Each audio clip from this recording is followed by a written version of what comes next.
চট্টগ্রাম নগরের কোতোয়ালি থানা পুলিশের বিশেষ অভিযানে 1 কোটি টাকা মূল্যের 1 লাখ পিস ইয়াবা ট্যাবলেট জব্দ করা হয়েছে।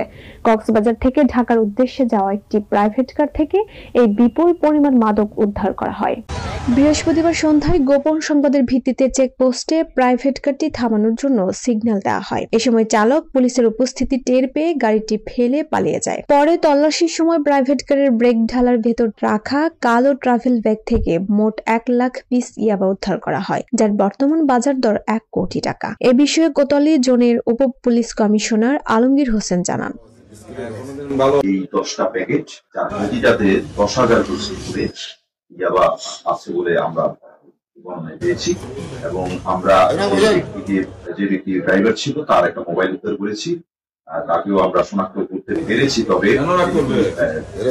অন্য কারো মোবাইল হতে পারে বা এরকম একটা দ্বন্দ্বের থেকেই আমরা কিন্তু একটু দেখবো যে ওই সময় এই লোকেশনে সবকিছু মিলে গেলে কিন্তু আমরা মোটামুটি শনাক্তের পর্যায়ে চলে যাবো। চ্যানেল 10 সত্যের সন্ধানে আমরা।